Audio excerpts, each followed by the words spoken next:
Dans le cadre des parcours Super Espèces, parcours découverte de la biodiversité en Hauts-de-France, 6 jeunes des médiathèques Louis Aragon et Petit Prince de Calais ont souhaité, à travers la réalisation de ce podcast, sensibiliser le public à la protection de la biodiversité à Calais. Un projet initié par la DREAL Hauts-de-France en coopération avec Ombelliscience. Margot, Luna, Louisa, Shaona, Aristide et Yann ont pu rencontrer des experts du CPIE, le Centre permanent d'initiative pour l'environnement de la Flandre maritime, et du CMNF, la coordination mammalogique du nord de la France, pour découvrir de nombreuses espèces. Les petits ornithos sont de retour. Nous avons enquêté sur les animaux présents sur nos côtes, marins, terrestres, aériens. Nous avons trouvé de nouvelles espèces que nous allons vous présenter. Nous sommes allés sur la plage de Calais. Nous avons pu y observer des goélands et des mouettes. Le goéland, plus gros que la mouette, a le bec et les pattes orange et le plumage de ses ailes varie entre cendré et noir. La mouette est plus petite et ses pattes et son bec sont rouges. Des mouettes et des goélands, on en voit tout le temps, mais nous avons aussi pu apercevoir un oiseau beaucoup plus rare, le grand gravelot. Pouvez-vous vous présenter ? Alors, je suis Nicolas Duhamel, je travaille pour le CPIE Flandre maritime, une association qui a pour but d'éduquer à l'environnement, et je suis ici pour vous aider pour votre projet. Pourquoi le grand gravelot est-il si rare ? Le grand gravelot, du coup, est si rare car en fait, il dépend d'un milieu naturel qui n'est du coup assez rare. Il a besoin des dunes, il a besoin de la dune blanche, des dunes grises, et il a aussi besoin des laisses de mer. Sans les laisses de mer, il ne peut pas se nourrir et il ne peut pas non plus nourrir ses petits. Dans la laisse de mer, il va venir se nourrir de restes de mollusques, il va venir se nourrir d'insectes comme des coléoptères, des diptères. Il va aussi se nourrir de crustacés comme les puces de sable. Et en fait, toutes ces petites bêtes, on va les retrouver du coup sur la laisse de mer. Donc forcément, si on n'a pas de laisse de mer, on n'aura pas de gravelot. Et comme la dune, comme la laisse de mer, c'est pas des milieux qui sont très courants, forcément, le grand gravelot, il va pas trouver souvent des endroits habitables pour lui. Et vu que ce sont des milieux aussi qui sont beaucoup anthropisés, utilisés par l'homme, et ben en fait, ça va en fait perturber un petit peu ce milieu naturel. Et du coup, on n'aura plus toutes les conditions nécessaires à la présence du grand gravelot. Comment les espèces s'adaptent au changement ? Alors du coup, c'est une bonne question. Surtout concernant le changement climatique, parce que du coup les espèces elles ont évolué au fur et à mesure du temps pour s'habituer à des conditions de l'environnement bien précises, sauf que le problème c'est que là le changement climatique il accélère très très vite les changements dans l'environnement, et du coup pour que les espèces elles survivent, il faut qu'elles s'adaptent elles aussi très très vite au changement climatique. Alors certaines y arrivent, notamment certaines espèces exotiques envahissantes. On entend beaucoup parler du moustique tigre, du frelon asiatique, qui du coup remonte petit à petit au nord, parce que du coup les températures se réchauffent, du coup les conditions pour qu'elles soient présentes sont présentes également. Mais du coup on a aussi des espèces qui étaient habituées à des températures plus fraîches, et qui du coup, elles, recherche justement ces températures plus fraîches. Du coup, elles remontent petit à petit plus au nord. Sauf que pour certaines espèces, elles ne peuvent plus remonter. Elles sont bloquées par des barrières naturelles. Et du coup, elles ont une possibilité de s'éteindre. Comment les espèces peuvent s'adapter au changement ? Et du coup, si ce sont des changements qui sont graduels, lents, c'est pas trop difficile pour elles. Par contre, si c'est des gros changements, là par contre, c'est plus compliqué pour elles. Lors de nos sorties à la plage, nous avons trouvé des larmes de sirène, ce joli mot dessine des petites billes de plastique qui polluent la mer et mettent en danger les animaux marins. Une dune, c'est une grande bosse de sable. Il existe 2 types de dunes. La dune blanche est recouverte d'oya. Ses racines permettent de fixer le sable. Elles s'agrandissent au fil du temps. Le vent use le sable à l'arrière de la dune.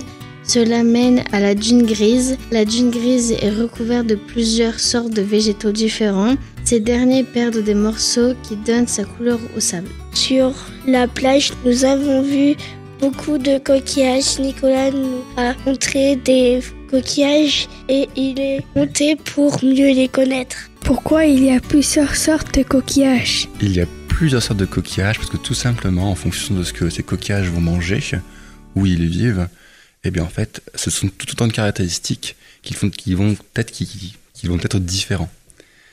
Par exemple, nous avons des coquillages qui vont vivre sur des substrats qui sont durs, sur des rochers, des épaves, des pontons, des récifs. Du coup, de ce fait-là, ils vont avoir des coquilles beaucoup plus dures. Ils vont rester très longtemps au même endroit. Et on va avoir aussi d'autres coquillages qui, eux, vont vivre sur des substrats qui sont beaucoup plus sableux. Et du coup, qui sont beaucoup plus mobiles. On a comme par exemple le couteau, les télines, les spisules. Tous ces coquillages-là, ils seront beaucoup plus mobiles. Et ils vont pas se donner la même chose. Et du coup, l'objectif, on va dire suite à l'évolution de ces espèces, en fait, elles vont s'adapter à différentes conditions du milieu, et c'est pour ça qu'elles vont être aussi différentes, parce qu'elles sont toutes spécifiques à quelque chose. Comment se forment les coquilles des coquillages? Les coquilles des coquillages vont se former tout au long de la vie du coquillage. Les coquilles sont constituées à base de calcium, de calcaire, et en fait, plus le coquillage va grandir, plus on va avoir une accumulation de calcium et de calcaire. Si on trouve un petit coquillage échoué sur la plage, s'il a été abîmé, si on voit des sortes de petites lamelles à la bordure de la coquille, en fait, ça montre en fait les différentes étapes de croissance du coquillage. Est-ce que les coquillages sont vivants? Les coquillages sont des êtres vivants. Tout simplement, ce qu'on trouve échoué sur la plage, jeté sur la plage, ce sont les restes des coquillages en fait. C'est un petit peu comme si on comparait ça à nous. En fait, nous, quand on meurt, notre corps va se dégrader et au final, il va juste rester quelque chose de dur, donc nos os. Et chez les coquillages, c'est la même chose. Les coquillages, la coquille qui protège le petit être vivant qui est à l'intérieur, en fait, c'est la partie dure. C'est celle qui est là pour protéger. À l'intérieur, on a l'être vivant, le mollusque, qui a un corps mou. Que mangent les coquillages? Les coquillages, en fonction des espèces, ont un régime alimentaire très varié. Certains peuvent manger d'autres coquillages, certains vont manger des algues qui se trouvent sur d'autres algues, et d'autres vont se nourrir de restes d'organismes vivants, comme par exemple des poissons morts, des crabes morts, des oiseaux morts. Donc ouais, les coquillages, ils se nourrissent de plein de petites choses. Et on a aussi par exemple les moules, qui du coup se nourrissent de plancton qu'elles filtrent dans l'eau. Le plancton, c'est des micro-organismes qui dérivent au fil des courants marins. On décompte 2 familles de plancton, le zooplancton d'origine animale et le phytoplancton d'origine végétale. Qu'est-ce qu'une groseille de mer? Alors, une groseille de mer, c'est le nom qu'on donne au Pleurobirachia pileus, donc de la famille des Ctenophora. Et du coup, ces organismes vivants, on les a longtemps confondus avec les méduses, mais ce ne sont pas du tout des méduses. En fait, c'est les groseilles de mer ont derrière eux de longs tentacules qu'elles vont servir pour capter le plancton. Et ces longs tentacules, elles vont pouvoir après se cacher dans des gaines qu'elles ont dans leur corps. Ces groseilles de mer, leur nom est un petit peu rigolo parce que du coup, non, elles ne sont pas du tout rouges, elles sont transparentes. Ces groseilles de mer, elles servent de nourriture à de nombreux animaux. Elles font partie du plancton, donc elles dérivent au fur et à mesure des courants marins. Et du coup, oui, effectivement, ces petits animaux servent de nourriture à beaucoup de plus gros animaux. Que mangent les algues? Les algues, du coup, sont des êtres vivants qui se nourrissent, entre guillemets, de lumière du soleil, d'eau, d'éléments minéraux. Qu'est-ce qu'une espèce exotique invasive?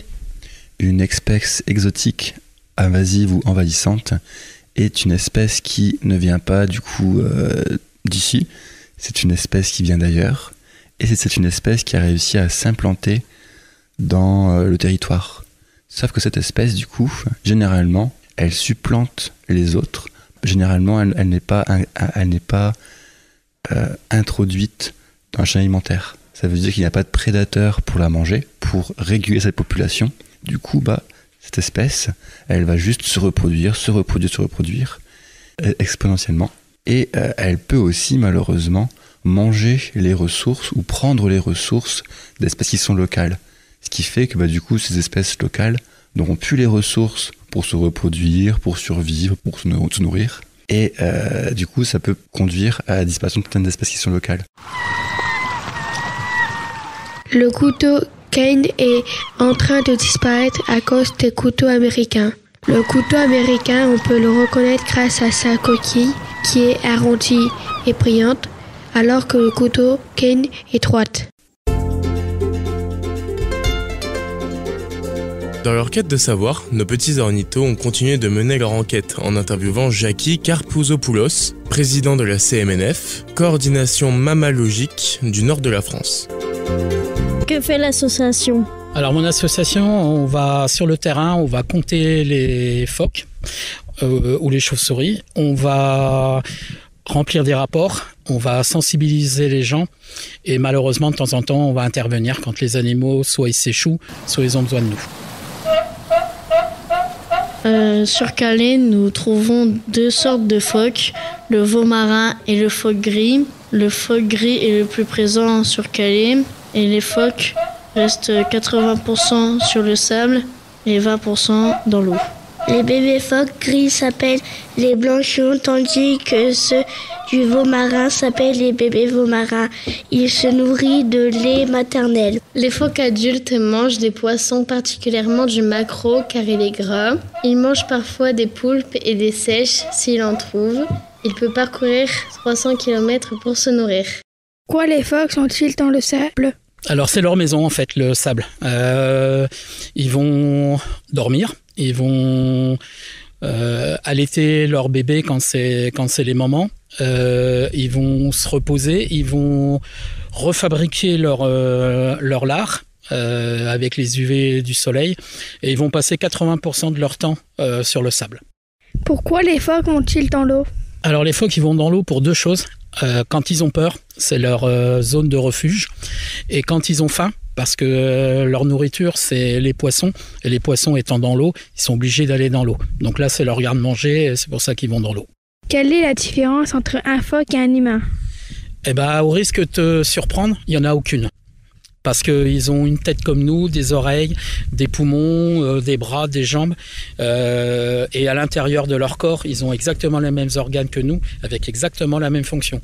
La petite différence, c'est que l'humain, lui, il va travailler, il va devoir gagner un peu d'argent pour s'acheter des choses, une maison, des voitures.